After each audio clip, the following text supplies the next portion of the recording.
Gardez la Bible, consultez-la. Est-ce que le Christ étant la vérité avait délivré toute la vérité? Comme cette vérité n'a jamais été révélée, on ne peut pas la trouver dans la Bible. Mais pourquoi vous n'avez pas fait Éden vous-même? Pour ce qui me concerne, le Seigneur a toujours voulu que je partage cette expertise, cette expérience avec plusieurs personnes. Vous voyez à travers les médias, à travers le monde, il y a des débats entre les chrétiens, même les chrétiens. Mais ça se passe ici sur le plateau de voilà, nous les suivons. Ils ne se retrouvent plus. Vous avez toute notre permission parce qu'il y en a qui disent des vérités fausses ici. Le monde souffre terriblement parce que même la Bible, ils n'arrivent pas à la comprendre. L'adamisme, c'est une question identitaire. Où tu es, où tu n'es pas. L'être part de quelque part. Il faut lui affecter un esprit, une force capable d'animer l'être.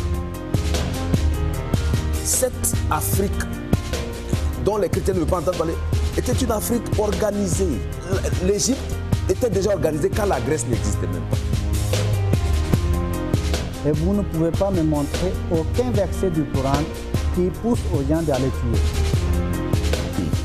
La Bible est mystérieuse. C'est pas donné comme ça. C'est Dieu qui parle.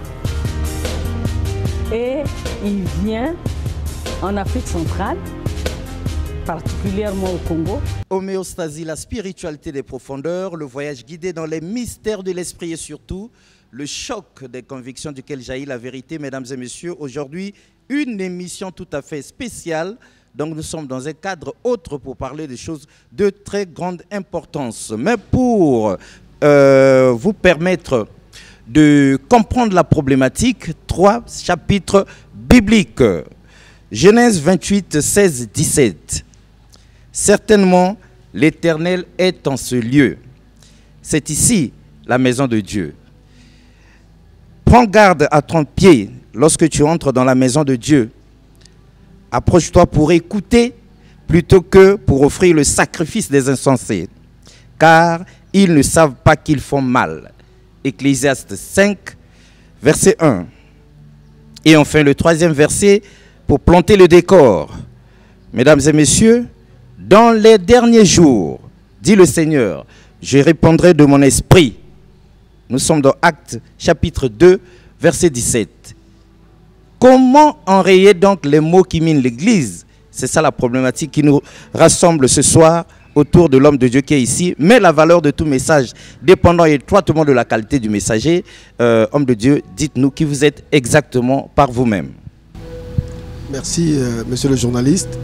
Je suis le frère Pichou Ernest Oko.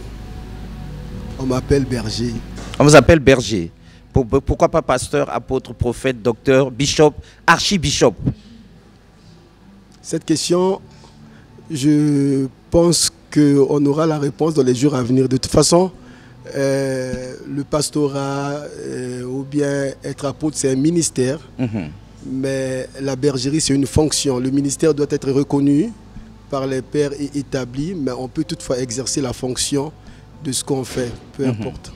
Alors, l'homme de Dieu, nous avions enquêté dans les coulisses et on dit que vous mettez un accent particulier sur les mots qui minent l'Église. Dites-nous, depuis quand vous aviez constaté que quelque chose ne tournait pas rond dans l'Église?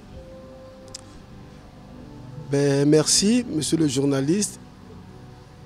En fait, le sujet, ce n'est pas les mots qui minent l'Église, c'est comment enrayer les mots qui minent l'Église. Très bien. Comment enrayer les mots qui minent l'Église? Ok. Pour que ce soit fixé, oui, précisément. Christ au Congo. Très bien. Ne parlons pas de l'Église en général. Très bien. Comment enrayer les mots qui minent l'Église du Christ au Congo? Deux concepts de grande importance. D'abord, les mots qui minent l'Église. Ensuite, l'Église du Christ au Congo. Alors, quels sont ces mots qui minent l'Église selon vous? Parce qu'on nous a dit que depuis un bon bout de temps, vous vous êtes penché là-dessus.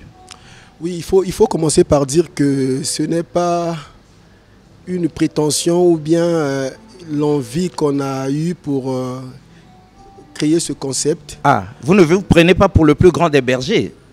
Non, c'est juste un grand poids du cœur, un grand constat et surtout une interpellation divine. D'autant plus que nous étions en train de nous préparer pour un concours en vue d'échelonner sur le grade administratif. Et pendant qu'on se préparait pour ce concours, un point nous est monté à cœur concernant les problématiques de l'Église.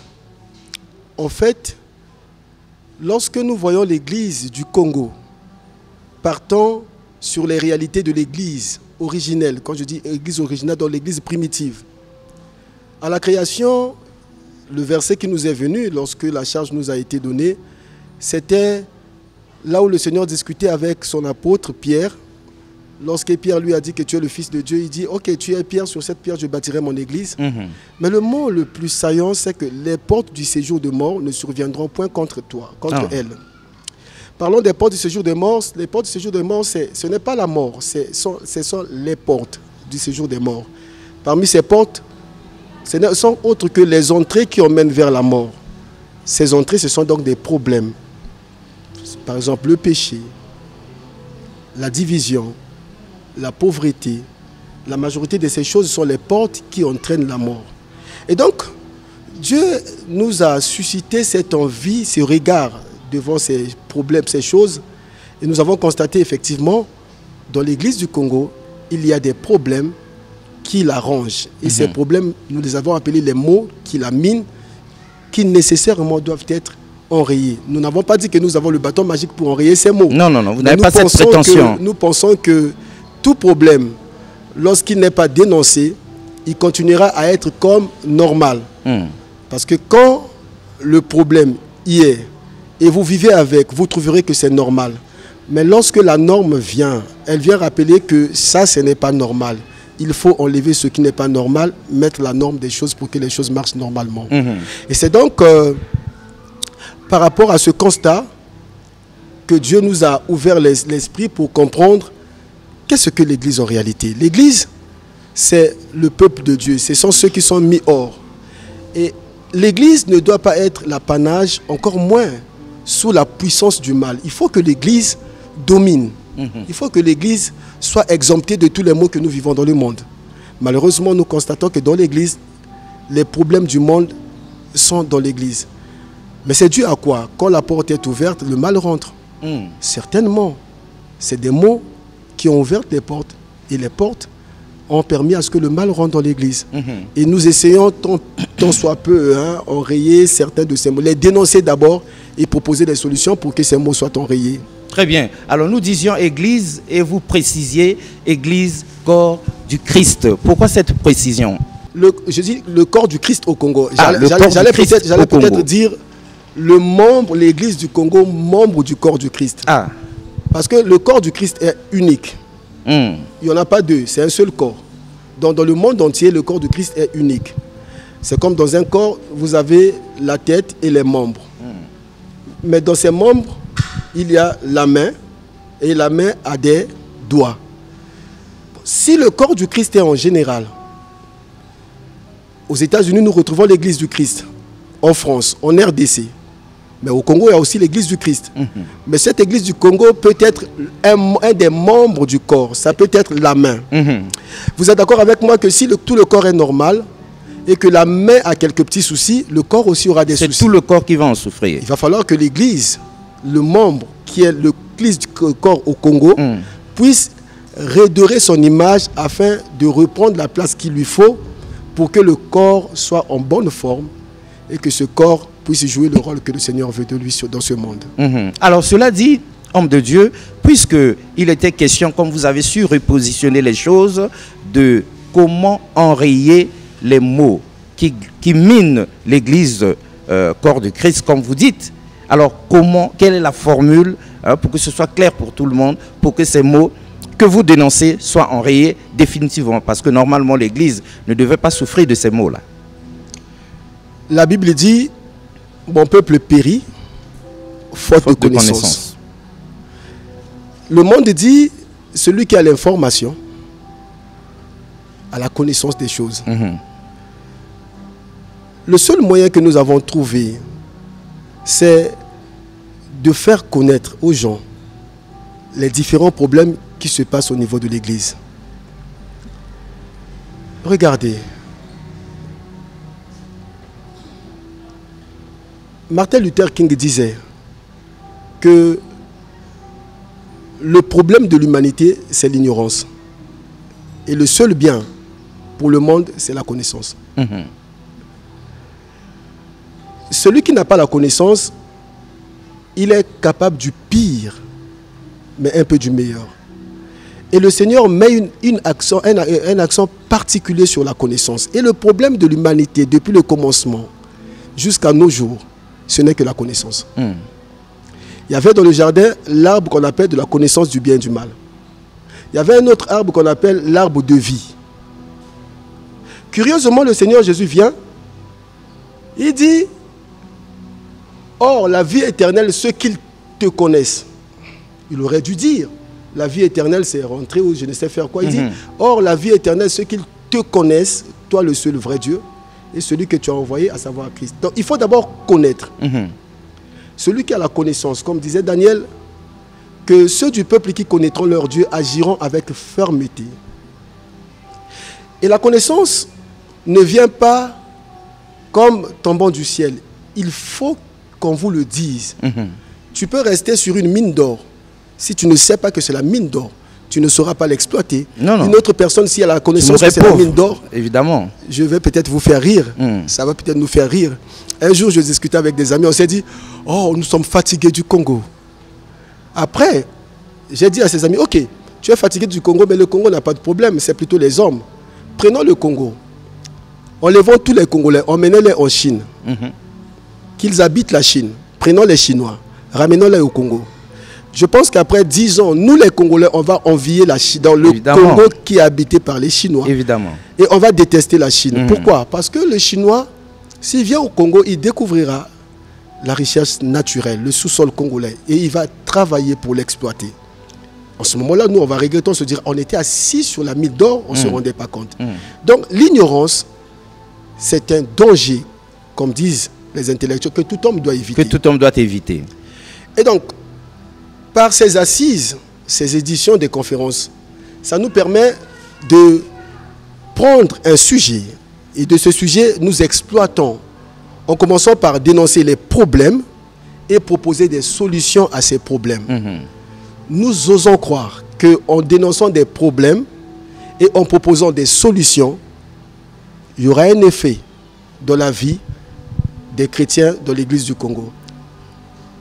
Et c'est pour cette raison que nous organisons des conférences dont la première édition était en 2022, la deuxième édition était en 2023, la troisième édition était en 2024 et voici nous sommes à la 4e édition dont le sujet principal de cette 4e édition est intitulé le rétablissement. C'est vrai que l'homme de Dieu arrive pour donner la thérapie ou bien proposer, et pour peu que nous ayons compris, son rôle c'est de porter à la connaissance du reste du monde des mots qui minent donc l'Église. Donc apporter cette connaissance, c'est comme qui dirait déjà contribuer donc à la thérapie, sinon au traitement de ces choses-là. Mais est-ce qu'on peut faire un retour en arrière, aller un peu plus en profondeur, l'homme de Dieu, pour vous demander quelles sont les causes de ces mots, qui est à l'origine? Est-ce que c'est les fidèles? Est-ce que c'est les hommes de Dieu, des bergers comme vous? Est-ce que c'est le diable?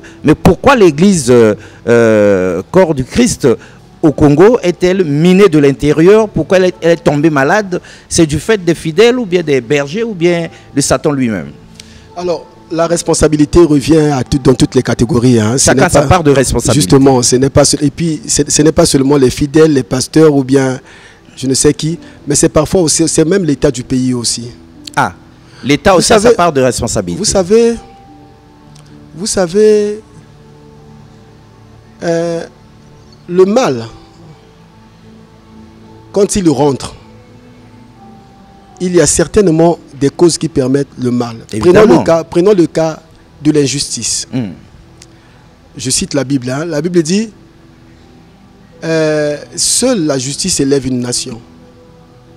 Mais si dans la nation, il n'y a pas de justice, il y aura donc de l'injustice, il n'y aura pas de l'intégrité, il y aura la malhonnêteté.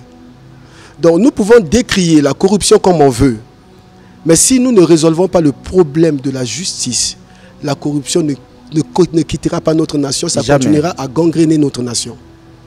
Or, pour que la corruption n'existe pas, il faut que les choses soient faites selon les normes de droit. Voyez-vous? Si nous revenons dans le cas de l'Église, pourquoi y a-t-il des maladies? Pourquoi le diable paraît si fort dans une église? Pourquoi la pauvreté gangrène les chrétiens? C'est parce malgré toutes nos prières, nos offrandes, nos dîmes et tout ça. Mais c'est parce que... Comme pour vous dire qu'on est fatigué, l'homme de Dieu.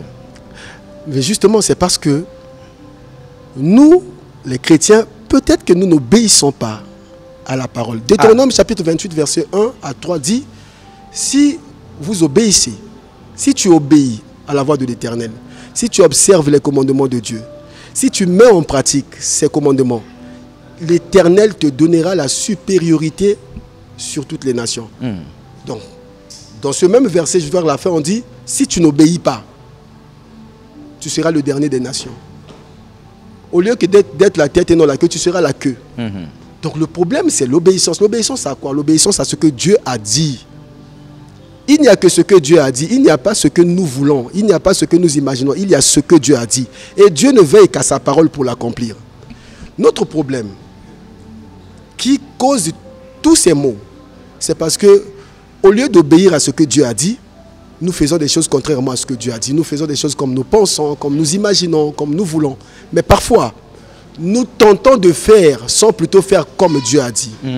Je prendrai un exemple biblique. Il y avait un homme de Dieu, un roi, que Dieu avait dit, tu vas en guerre, tu détruis toutes les 7 nations et tu tues tout le monde, tu laisses personne vivant. Lui, il arrive, il fait comme Dieu lui avait dit, il va en guerre, il tue les gens, il fait tout ce qu'il avait à faire. Mais il épargne le roi Agag. Il prend les meilleures brebis de ce pays, il met à côté. Mais il a tué quand même les gens, il était allé en guerre. Et Dieu envoie son prophète, il dit, qu'est-ce que tu as fait? Il dit, oh, j'ai fait comme Dieu a dit. Le prophète dit, non, tu n'as pas fait comme Dieu a dit. Mais comment ça? Il dit, j'ai fait tout ce que... Mais le mot que j'entends là, il dit, non, c'est le peuple qui m'a dit de m'épargner les meilleures brebis pour le sacrifice. Il dit, mais ce n'est pas ce que Dieu avait dit. Dieu t'avait ordonné d'exterminer ces populations. Le plus grand problème des chrétiens et de l'Église du Congo, c'est que nous faisons ce que Dieu a dit, mais pas comme Dieu a dit. Et quand vous dites nous, c'est qui et qui? Les chrétiens. Tous les chrétiens. Je parle des chrétiens. Je ne veux pas catégoriser les pasteurs, les fidèles. Non, je parle des chrétiens. Parce qu'avant d'être pasteur, on est chrétien. Ah, vous mettez tout le monde dans le même panier. Logique. Nous avions toujours pensé qu'il y en a qui sont comme des médecins sur les autres, parce que votre fonction de berger, d'apôtre, d'évêque, d'évangéliste, de pasteur, de bishop, de prophète, vous donne de l'ascendance sur le peuple de Dieu. C'est vous qui les écoutez, c'est vous qui êtes, comme qui dirait, l'intermédiaire entre Dieu et son peuple. C'est pas ça l'homme de Dieu. Bon, on va peut-être répondre à ça aussi naturellement. Un président de la République, un président d'un État, c'est pas un Congolais? C'est un Congolais, oui. Mais c'est juste les fonctions qui lui ont permis d'être au-dessus parce qu'il est le garant de la Constitution. Il incarne le pouvoir d'un État. Donc je pense que les ministères ou les ministres de Dieu ont reçu une onction, sinon une portion de responsabilité supérieure. Et nous ne pouvons pas les traiter comme tout le monde. Ils ont la charge ecclésiastique. C'est pourquoi on les appelle les sacrés. Ils sont sacrés, il faut les respecter. Si vous méprisez les hommes de Dieu, vous méprisez directement Dieu. Et ce Dieu qui les a établis, il sait. Il ne choisit pas par rapport aux qualités et aux compétences. C'est le monde, hein? C'est nous, quand on va dans le monde, on dit profil recherché, ou bien telle compétence on cherche. Dieu ne regarde pas aux compétences, ni au profil, ni aux qualités. Il choisit juste un homme. Quand il choisit, c'est lui-même qui arrange la personne. Et il établit en lui donnant des responsabilités. Nous ne sommes pas là à juger les hommes de Dieu. Surtout, nous savons que lui, il est vrai quand il choisit. Il ne se trompe pas. Nous avons l'habitude de choisir par rapport aux formes, aux moyens, au matériel, ou bien à l'intelligence, aux qualités. Les hommes choisissent des femmes par leur beauté. Les femmes acceptent des hommes par rapport à leurs moyens financiers, matériels, leur intelligence. Dans les entreprises, on prend les hommes par rapport à leur profil, diplôme obtenu et autres. Mais Dieu est bizarre quand même. Il prend un assassin comme Paul. Il dit à son serviteur, celui-là, c'est mon instrument que j'ai choisi. Il aurait dû quand même choisir un homme mieux que Paul. Donc, Dieu ne cherche pas les compétences, il cherche simplement les hommes. Et celui dont il a cherché, il a trouvé, il les établit de sa manière. Oui, les hommes de Dieu avant qu'ils soient hommes de Dieu, ils sont des chrétiens. Et donc le problème de l'Église concerne toutes les catégories, y compris les hommes de Dieu, y compris les chrétiens, y compris les fidèles, mais un peu de respect à ces hommes-là parce que c'est des sacrifices que Dieu a donnés pour son Église. Très bien. Et le Seigneur lui-même, pour peu que nous nous rappelions, dit « Ne touchez pas à mes oins ». N'est-ce pas? Alors, l'homme de Dieu, berger, la valeur de tout message dépendant étroitement de la qualité du messager, nous aimerions savoir depuis quand vous êtes dans le ministère, comme berger, avec tout un peuple que vous guidez comme ça. Ah, vous parlez du ministère ou vous parlez... Je ne sais pas si je suis déjà dans le ministère, ça je ne sais pas. C'est à vous de savoir, c'est vous qui décryptez ces choses-là. Depuis quand vous êtes homme de Dieu, berger? On m'appelle berger, donc la bergerie, ce n'est pas un ministère. Hein. Nous ne savons pas trop qu'est-ce qui est ministère, qu'est-ce qui ne l'est pas, mais depuis il n'y en a que 5. Apôtre, oui. Pasteur, docteur, évangéliste et prophète. Et prophète. Mais et vous alors, vous avez créé un 5e ministère J'ai créé un 5e. Oui, un 6e. Je n'ai pas le pouvoir de créer un quelconque ministère. Ça ne relève pas de ma compétence. De toutes les façons, ce qui est vrai... Pourquoi vous êtes simplement berger? J'aime faire, ce distinguo. Je suis comptable de formation. Comptable de formation administrative. Hein, de par ma formation, je suis comptable. Mais j'ai pour fonction directeur administratif et financier. Je suis comptable de formation. Mais ma fonction, c'est le directeur administratif et financier. Vous voyez?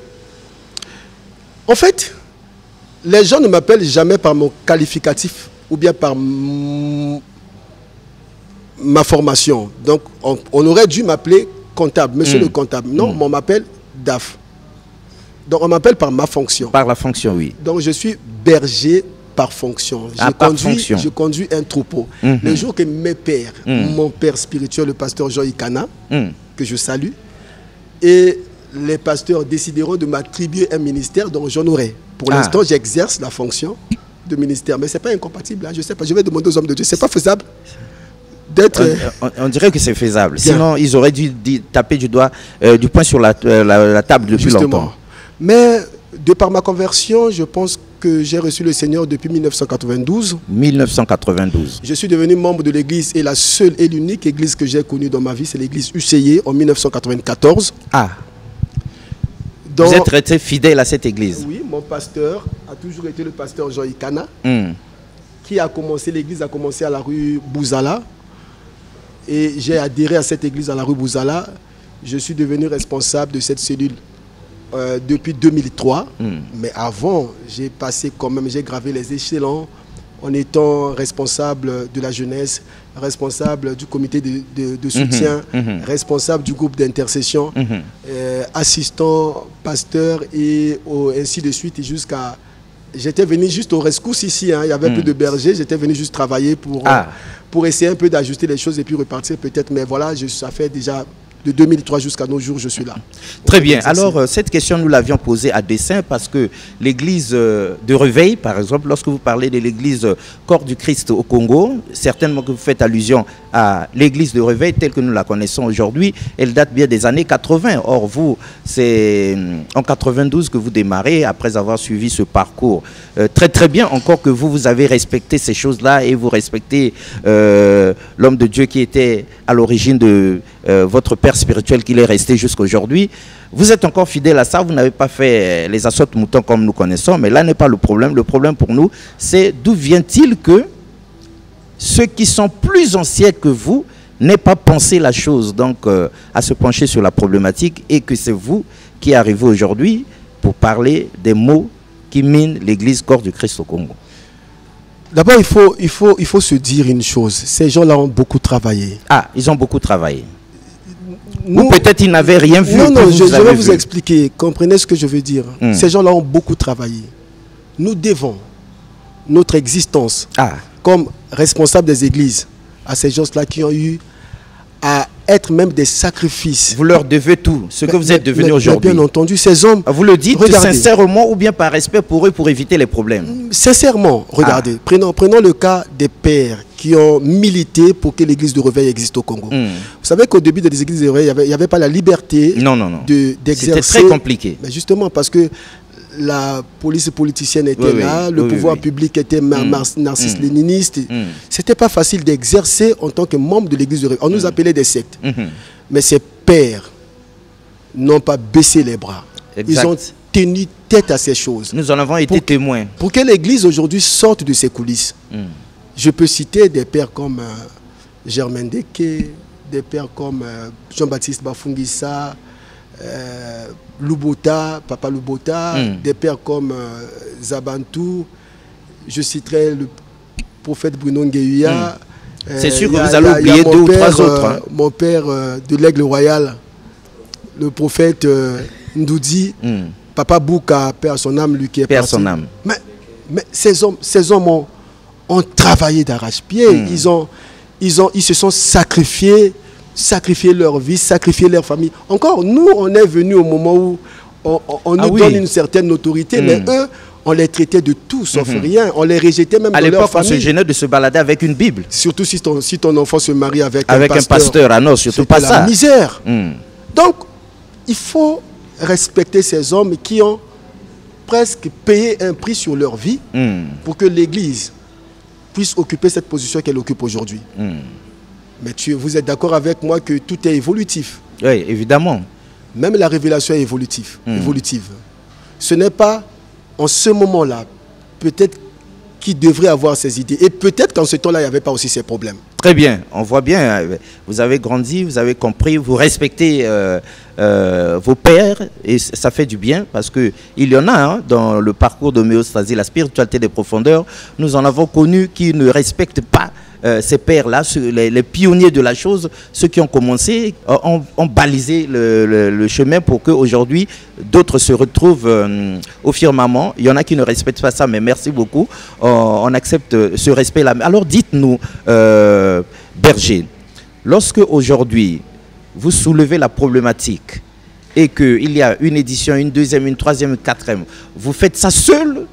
Ou bien vous avez partagé cette vision, cette problématique avec d'autres hommes de Dieu, avec vos pères spirituels, et ils sont partants. Ou encore, ils rejettent ça, ils disent, allez-y, faites cavalier seul. Cela me permet de repartir un peu à l'histoire. C'était en 2013 que ce poids m'est monté à cœur. Mais je voyais un peu l'immensité du problème. En 2013 déjà. Je voyais un peu la grandeur du problème. Je m'étais dit, je ne pourrais pas porter ce problème seul. Mais je priais Dieu, je demandais vraiment les faveurs de Dieu. Finalement, Dieu a permis que je rencontre des hommes de Dieu. Mais pas les moindres, je les aime beaucoup parce que c'est même eux qui m'ont donné le courage de pouvoir mettre ce concept en mouvement afin que ça voie le jour.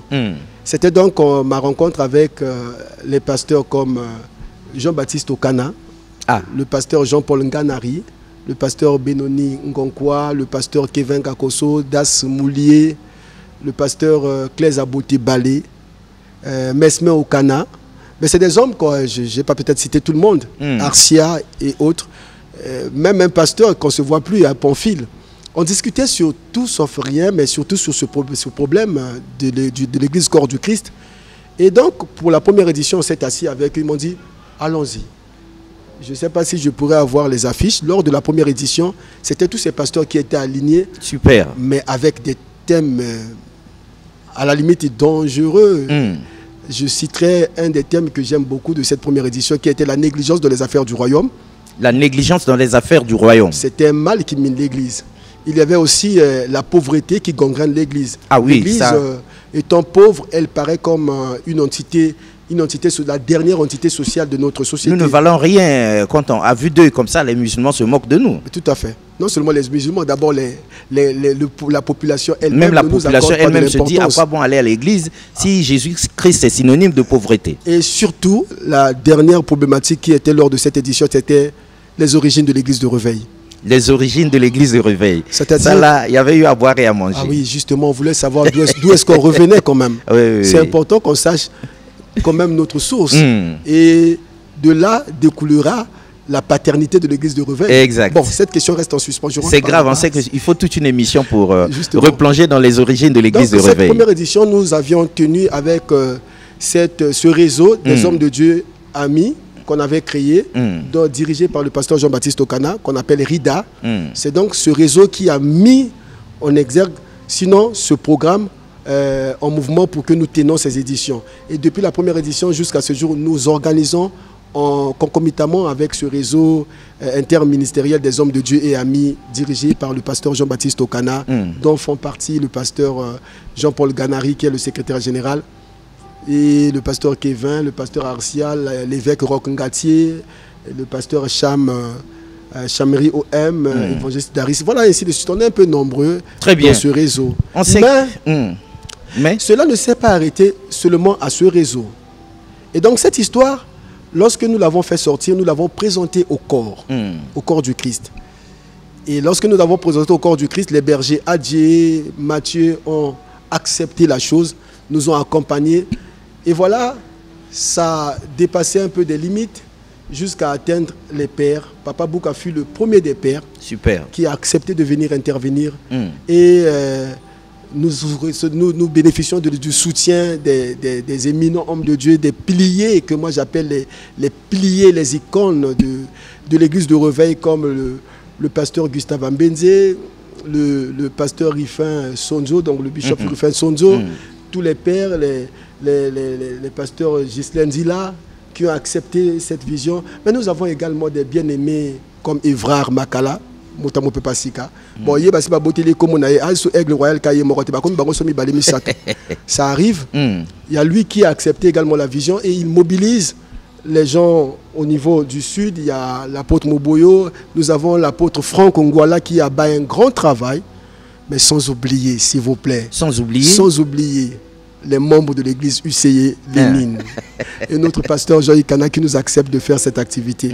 Mais vraiment, c'est des grands pionniers de cette activité et nous la tenons grâce à l'implication de chacun des membres de cette église. Très bien. Alors, pour que ce soit très complet, mesdames et messieurs, nous aurons aussi à avoir un aperçu des chantres qui sont ici. Ils vont certainement nous dire quelque chose, chanter quelque chose pour la gloire du Seigneur, certainement, tout à l'heure, pour vous donner un aperçu, parce qu'il se passe des choses magnifiques ici. Vous avez aussi, dans les coulisses, d'autres hommes de Dieu, 2 ou 3 qui vont intervenir comme pour appuyer vos propos. Mais pour terminer avec vous, l'homme de Dieu, cette très, très grande question. Est-ce que vous croyez qu'un jour, on parviendra à enrayer justement ces mots qui minent l'Église, corps du Christ au Congo? Ou bien le mal est déjà tellement profond, les racines du mal sont allées jusqu'au cœur de la terre, dans les profondeurs, à telle enseigne qu'on peut se battre, on peut crier, on peut désenvoûter, rien ne marcherait. Je vais donner une réponse, je vais illustrer ma réponse. Ça ne sera pas vraiment une réponse précise, mais je vais juste l'illustrer. Vous savez, les ténèbres, en réalité, les ténèbres n'ont de valeur que lorsque la lumière n'est pas. Lorsqu'il n'y a pas la lumière. S'il n'y a pas de lumière, on pouvait même tenter de le faire. S'il n'y a pas de lumière en ce lieu, les ténèbres régneront, existeront et tout le monde verra la lumière, les ténèbres. Mais une fois la lumière est mise, cela ne veut pas dire que les ténèbres n'existent plus. Ça existe. Mais c'est en fait la lumière qui envahit les ténèbres pour les rendre presque inutiles. Nous n'avons pas un bâton magique pour enrayer les mots qui minent l'Église. Mais nous croyons que... Vous y croyez? Nous croyons que quand l'Église parviendra à un certain niveau de connaissance, là où même le diable était accusé, que c'est le diable, ce sont les démons, et que l'Église comprend, connaît, que son problème c'est lui-même. L'Église doit être le sel de la terre et la lumière du monde. Et la Bible dit quand le sel perd sa saveur, avec quoi on va l'assaisonner? Mais pour que nous soyons ce sel de la terre et la lumière du monde, il faut que notre relation soit normale avec celui qui fait de nous le sel de la terre et la lumière du monde. Donc, c'est-à-dire avec Dieu. Cette relation est bonne lorsque nous sommes conformes à ce que Dieu dit. Pas une église spectaculaire, pas une église d'illusion, mais une église qui est conforme à ce que Dieu a dit, selon ce qui est écrit. Une église qui reflète les Écritures vivantes. Une église où l'amour, l'unité est de cœur et de vrai. Pas une église où les disputes, où les querelles existent. Non.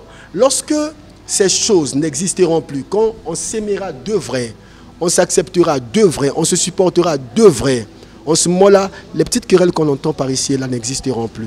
Et donc, nous croyons que la lumière, c'est cette connaissance et l'Esprit de Dieu qui apportera cette connaissance.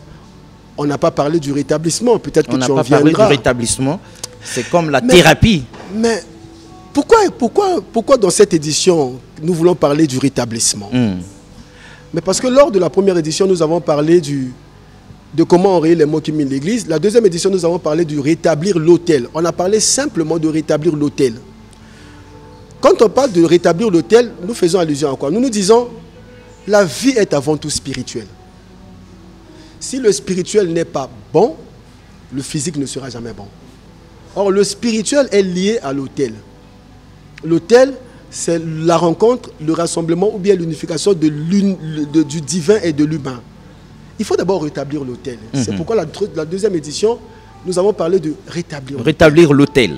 Arrangeons un peu notre manière de faire avec Dieu. Arrangeons notre manière de vivre avec Dieu. Si jamais nous rétablissons l'autel, nous rétablissons la sacrificature, la sacrificature, le sacerdoce. En ce moment-là, nous verrons la main de Dieu comment agir. Donc, lors de la deuxième édition qui était le rétablir d'autel, la troisième édition, nous sommes revenus sur Ichabod. Ichabod, c'est la gloire est bannie. Le micro, l'homme de Dieu. Ichabod, c'est la gloire est bannie. La gloire est bannie, c'est le fait que Dieu, qui est notre gloire, ne se manifeste plus. Pourquoi? Mais parce que les gens sont devenus pervers et ne connaissent pas le Dieu qu'ils servent. Vous savez, on peut servir Dieu sans le connaître. Un jour, Paul arrive à Antioche ou à Corinthe, sauf erreur de ma part, là où Apollos prêchait avec exactitude des Écritures. Il demande à ce peuple, avez-vous reçu le Saint-Esprit quand vous avez cru? Ils ont dit, on n'a jamais entendu parler de ça. On ne connaît même pas cette chose. Tu vois? On peut faire des choses sans connaître ce Dieu-là. Et Dieu, son souci, c'est de le connaître. Quand nous le connaissons, on ne peut pas faire des choses à notre manière. On fait des choses comme Dieu, selon le modèle. C'est pourquoi Moïse disait, fais-moi connaître tes voies et je te connaîtrai. On ne peut pas connaître Dieu si on ne connaît pas les principes de Dieu, la manière, le modèle de Dieu. Et les enfants d'Élie, c'était quand même des pervers. Ils engageaient même Dieu sans plutôt qu'ils connaissent ce Dieu-là. Ils ne savaient pas que ce Dieu-là ne marche pas avec les gens insensés. C'est alors que la gloire a été ravie chez les étrangers et la femme de l'un des fils d'Élie a crié, la gloire est bannie. Donc Dieu se retrouve entre les mains des païens. D'ailleurs, Dieu se retrouve entre les mains des païens. C'est une illustration biblique, c'est vrai. Mais la réalité, c'est quoi? Si tu regardes aujourd'hui dans le monde, c'est comme si le bien est dans le monde. Ah oui, le monde se comporte mieux que l'Église. C'est comme si... Non, je n'ai pas dit ça. D'accord, c'est ce que nous avions cru. Non, c'est comme si... C'est comme si l'amour... On a l'impression que... On a l'impression. C'est comme si l'amour est dans le monde. Mais l'amour ne doit pas être dans le monde, ça doit être dans l'Église. Oui, mais les gens du monde s'aiment mieux que nous, les chrétiens, l'homme de Dieu. Ça, on ne va pas se voiler la face. C'est vous qui le dites. Bon, ça, c'est ce que nous croyons. Moi, je dis que l'amour doit être en principe à l'Église. L'unité, voilà. L'intégrité, voilà. La justice et la spiritualité également. Exact. La spiritualité également. Mais si nous ne retrouvons pas ça à l'Église, on voit quand même quelques petits détails au monde. C'est là où ça inquiète. On se dit il y a problème. Oui. Comme il y a problème, ça veut dire qu'il y a renversement des normes. Comme il y a renversement des normes, il faut ramener donc les normes à leur juste valeur. C'est ça le rétablissement. Le rétablissement. Les fondements sont renversés. On peut s'asseoir sur cette chaise ici, elle est comme ça. Mais si elle est renversée, si elle est à l'endroit, quelqu'un ne peut pas s'asseoir. On ne peut plus s'asseoir. Et donc, si les fondements sont renversés, la Bible dit qu'est-ce que fera le juste? On pose des questions, on se pose la question. Bon, c'est dû à quoi? Bon, il faut rétablir l'ordre. Il faut le rétablissement. Il faut ramener l'ordre. Il faut faire des choses comme les normes le demandent. Et c'est ça la raison de cette 4e édition qui est intitulée le rétablissement. Dans cette édition, nous pensons dire à l'Église, il est temps que nous reprenons les choses telles que Dieu le demande dans la parole. Oui, homme de Dieu, nous savons que vous êtes respectueux de tous ces hommes de Dieu. Pour preuve, vous avez parlé de l'historique, des pères de l'église de réveil et tout ça. Nous aimons ça. Sauf que lorsqu'on parle rétablissement, nous disons, enfin ils ont touché du doigt la délinquance pastorale, tous ces voyous qui sont dans les églises. Mais on ne vous voit pas critiquer ces hommes de Dieu là. On dirait bien que vous les caressez dans le sens du poil. Seulement nous les fidèles, nous nous comportons certainement mal. Mais dites-nous quelque chose. parmi les mots qui minent l'église, corps du Christ au Congo, et les pasteurs, tout ce beau monde-là, on dirait bien que vous avez une grande part de responsabilité. Ce qui est bizarre, c'est qu'on aime bien écouter le mal des pasteurs. Oui, nous aimons ça. Parce qu'ils sont des pasteurs. Mais on dévalorise le grand travail qu'ils font. Je vous prends un exemple. C'est comme une tache sur une chemise blanche. Je vais arriver. L'homme de Dieu. Regardez, il y a certains enfants qui manquent de l'éducation familiale. Même l'éducation scolaire, sociétale. Mais quand ils viennent à l'église, l'église les arrange. Évidemment. Et ils repartent, ils deviennent encore utiles dans leur société. Ah oui, là, l'église joue son rôle. Là, nous ne condamnons pas. Vous voyez? Vous faites un grand travail, l'homme de Dieu. On ne parle pas de ça. Ah, on ne parle pas de ça. On parle que de quelques petits soucis, comme quoi pour incriminer l'église, bien pour incriminer les pasteurs. Si vous savez combien de fois les pasteurs se donnent en sacrifice. Ah, dites-nous, que tout le monde comprenne. Il y a des hommes. Quelle est l'étendue? Il y a des hommes parfois qui font des nuits et des nuits sans manger, sans boire. Dernièrement, je suivais le pasteur David Oyedempo qui dit, ça fait aujourd'hui 3 ans qu'il n'a jamais pris le petit déjeuner. Ah. Pour quelle raison? Pour la simple raison qu'il reste en jeûne sans prendre le petit déjeuner pour prier pour ces âmes. Afin que ces âmes-là retrouvent le bon chemin, le bon sens de la vie.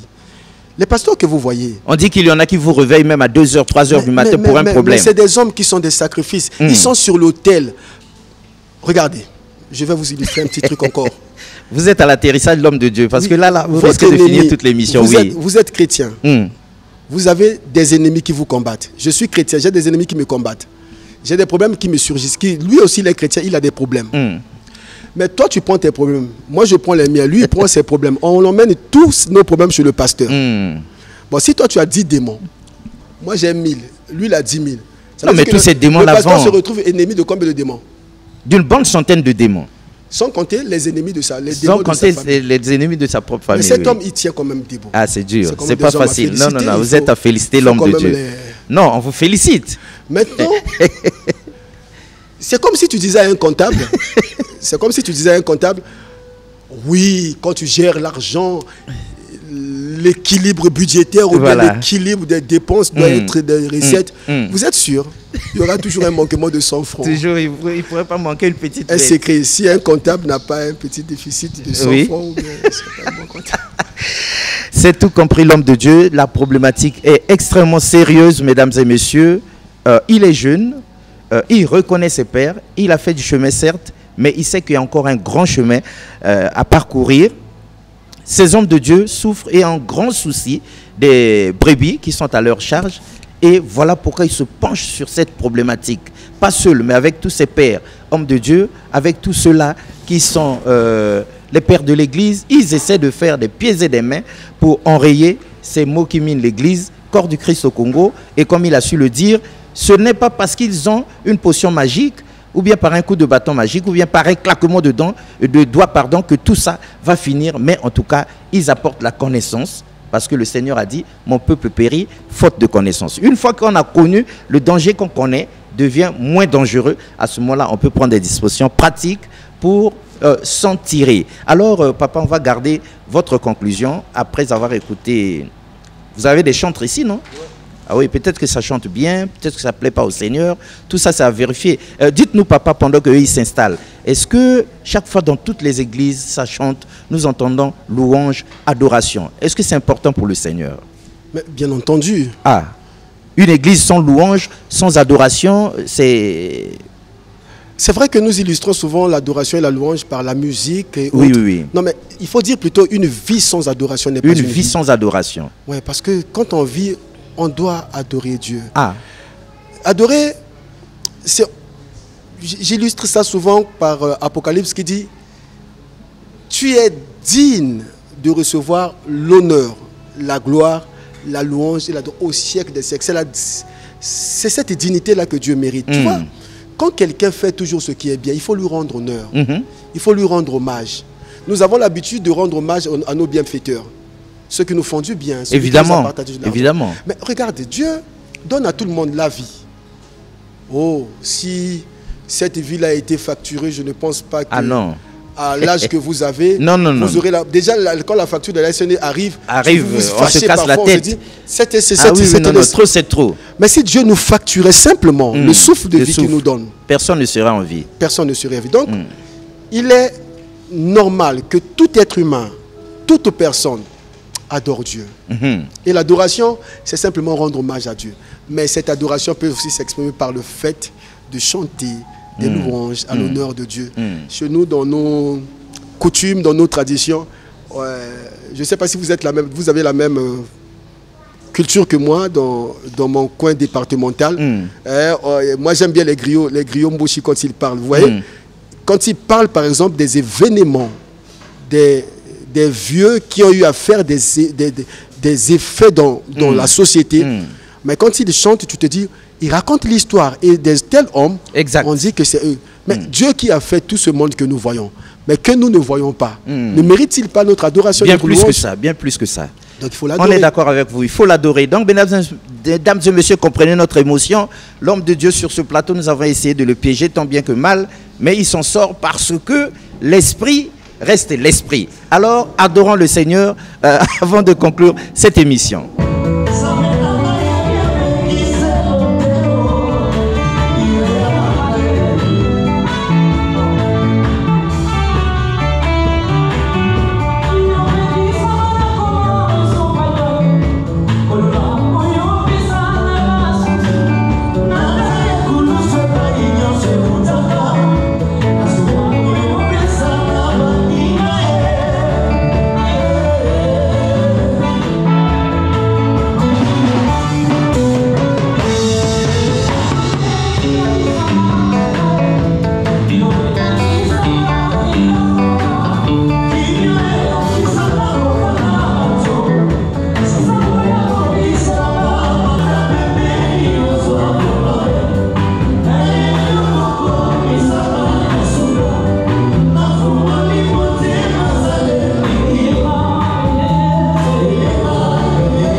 Bonjour l'homme de Dieu. Bonjour. Pour le téléspectateur, qui êtes-vous exactement? Je suis le pasteur Kevin Gakoso, l'un des collaborateurs pour cette division. D'accord. Après avoir suivi le berger, quelles sont vos impressions? Qu'avez-vous à dire à tous les téléspectateurs à votre tour? Je crois que le berger qui est le micro, papa, qui est le visionnaire, le berger, a dit tout ce qu'il fallait. Et je ne peux que lancer un appel pour dire au peuple de Dieu, Église du Seigneur au Congo, de venir à cette convocation que nous appelons conférence, que nous puissions nous réunir pour écouter les bien-aimés qui, pour cette édition, ont eu la charge de nous dénoncer certains mots et de nous proposer comment enrayer, comment faire. Et je crois que si nous sommes tous présents à écouter, et chacun de son côté pourrait faire ce qu'il faut pour l'Église. L'Église, c'est l'Église du Seigneur, et nous devons militer à ce que le Seigneur soit toujours glorifié. Et parfois, seuls, nous manquons certaines informations. Évidemment. Nous commettons certaines erreurs, mais ensemble, et avec ceux qui ont eu le mandat de dénoncer, ça peut nous éclairer, comme l'homme de Dieu a dit que nous périssons souvent parce qu'il nous manque la connaissance. Et la meilleure manière de chasser l'ignorance, c'est d'être éclairé par la lumière divine et par ceux que le Seigneur a mandatés pour l'occasion de le faire. Donc je dis à l'Église que nous soyons là, nombreux, venant autour de ce thème, le rétablissement, écoutons et prions ensemble aussi pour que ces mots, si Dieu le veut, soient enrayés. Alors vous êtes l'un des collaborateurs de la première heure, sinon des premières heures. Vous étiez même à la première édition. Est-ce que vous pensez que finalement l'Église, sinon les hommes de Dieu, sinon Dieu va triompher un jour des maux qui minent l'Église? Oui, Dieu a toujours triomphé. Dieu a toujours la tête. Le problème, ce n'est pas forcément Dieu, c'est nous en fait. C'est nous le problème. Nous devons danser au rythme de Dieu. Comme a dit l'homme de Dieu, c'est l'Église du Seigneur. Nous pensons qu'un jour, Dieu, c'est-à-dire qu'on peut enrayer ce qu'il faut faire avec l'aide du Saint-Esprit. Normalement, on doit se battre pour enrayer ces choses-là. Oui, on doit se battre. On ne doit pas s'en foutre. On doit se battre parce que les mots tombent. Les mots que nous dénonçons, on peut se battre. Lorsque l'homme a de la volonté, il fait beaucoup de choses. Et la volonté accompagnée par l'action du Saint-Esprit, je crois qu'un jour, nous pourrions vivre une église glorieuse. Très bien. Vouloir, c'est pouvoir. Homme de Dieu. Alors, bonjour papa. Bonjour. Qui êtes-vous pour les téléspectateurs et le reste du monde pour qu'on puisse savoir à qui on a affaire? C'est le prophète Vrad Makala. Autrement dit, le réformateur. Le réformateur. En une minute, ça veut dire quoi? Nous sommes là pour réformer les gens, pour les amener vers Christ, pour changer les mentalités. Parce que entre-temps, les gens s'étaient égarés, avaient mis autre chose à la place, renversé l'autel, et vous venez pour réformer les choses. Non, ils n'ont pas renversé l'autel, ils n'ont pas compris. Donc nous venons pour la réforme, pour mettre les choses en place, telle que la vision de Dieu. Très bien. Alors vous avez suivi le berger Pichoko. Quelles sont vos impressions? Que dites-vous? Parce que vous aussi, vous êtes dans les rouages, vous êtes collaborateur, vous connaissez la problématique. Que pouvez-vous dire pour que nous aussi, nous comprenions? Oui, merci beaucoup. Ce que a dit le berger Pichou, vous savez, c'est très fort. Les mots qui minent l'église du Congo, il y a beaucoup de mots, on ne peut pas les citer, on ne saura pas parce qu'il y a tellement... tout un fleuve de mots ici. Tout un fleuve. Mais moi, je pense que ce qu'il a déjà dit, la conclusion, c'est dans la semaine. Nous avons une conférence et plus suivant d'une croisade. Donc c'est pas la conférence, c'est là où les hommes de Dieu, outillés, qui vont enseigner l'église, comment on relaie ces mots-là. Donc je pense que j'invite tout le monde à être à la conférence, c'est du matin à partir de 8h à 12h. Donc je pense que Dieu fera grâce. Donc Dieu est bon, c'est un homme qui a la charge, il a un fardeau, et on doit le soutenir. Et nos villages, on dit tout, quand tu vois un ami qui sort de la pêche, il faut l'aider avec sa charge, afin que vous mangez ensemble. Afin que vous mangez ensemble. Merci beaucoup. Alors, vous êtes des premières heures, vous venez de dire quelque chose de bon, mais avant qu'on vous laisse partir, nous aimerions savoir, depuis quand vous êtes vous aussi à l'œuvre dans l'église Corps du Christ? Dans l'église Corps du Christ, ça fait longtemps. Ça fait longtemps. Ça fait un longtemps. Vieux routier. Un vieux routier. Un vieux routier. On a commencé avec des heures, comme l'a dit le berger Pichou. Vous savez que mon peuple périt faute de connaissances. Lorsque nous sommes rentrés dans cette affaire-là avec la jeunesse, on a fait aussi des erreurs. Mais au fur et à mesure, que nous sommes en train d'avancer, au fur et à mesure que le Seigneur est en train de nous changer, de nous transformer, et on devient quand même des hommes de Dieu. Donc vous ça fait déjà plus de 20 ans que je suis là. Donc le reste là, c'est pas important. Alors, bonjour l'homme de Dieu. Bonjour. Qui êtes-vous exactement par vous-même? Je suis l'apôtre Ézéchiel Mouboyo Amédée François, l'ennemi des sorciers. L'ennemi des sorciers. En clair, ça veut dire quoi pour que le peuple de Dieu comprenne? En clair, ça veut dire que puisque la sorcellerie ne glorifie pas le Seigneur, et moi qui suis soldat de Jésus-Christ, je suis dans le front pour combattre la sorcellerie. Et c'est sûr, est-ce qu'on peut dire que la sorcellerie fait partie des maux qui minent l'église de l'intérieur? Tout à fait. La sorcellerie combat l'église de Jésus-Christ. Ça fait partie des maux qui minent. Parce que dans l'église, on a constaté même des fausses repentances. Même des fausses repentances dans l'église. Les sorciers, ils sont rentrés dans l'église. Ils viennent et disent que j'étais autrefois et désormais Jésus m'a sauvé. En réalité, non. En réalité, non.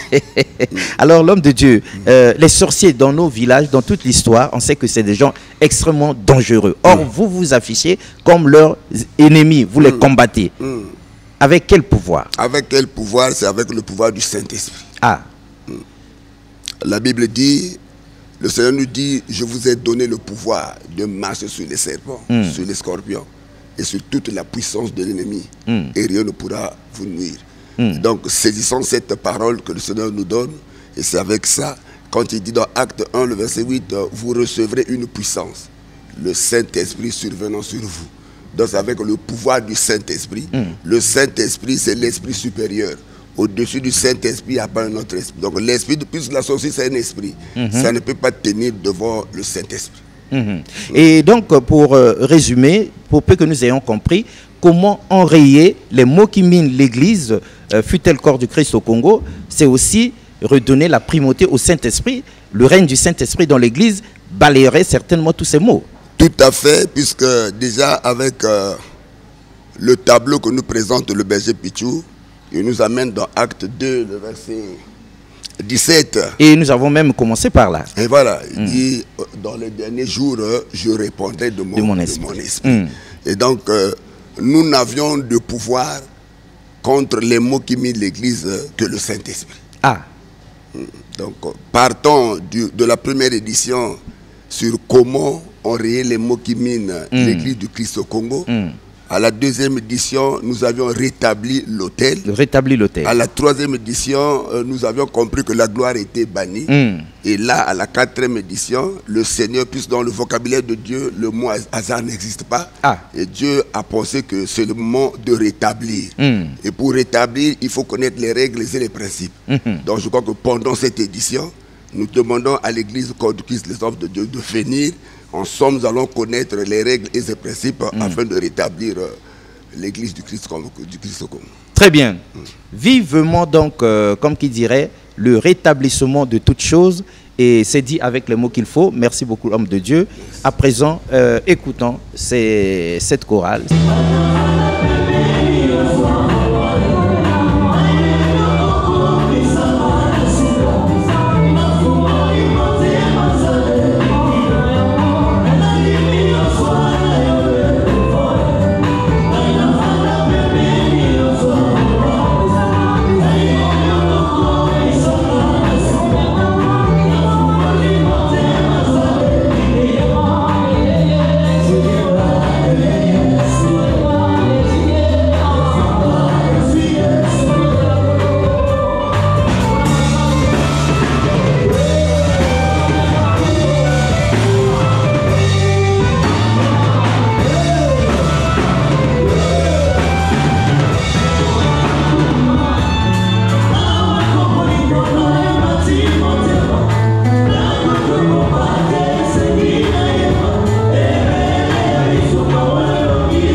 Alors, berger, donc vous nous aviez dit la vérité, que vous n'étiez pas seul, que vous aviez des pères avec vous, et c'est clair, ils sont venus, on les a vus, ils ont témoigné du fait que c'est un grand combat, que vous êtes tous ensemble depuis la première, la deuxième, la troisième édition, et que dans cette quatrième-là, vous allez faire des pieds et des mains ensemble pour que, avec l'aide du Saint-Esprit, de par la puissance du Saint-Esprit, on puisse comme ça là dégager l'Église de ces maux qui la minent depuis trop longtemps. Alors si vous étiez donné la parole pour conclure cette émission, que diriez-vous en guise de mot de la fin à tous les téléspectateurs? Le seul mot de la fin que j'aimerais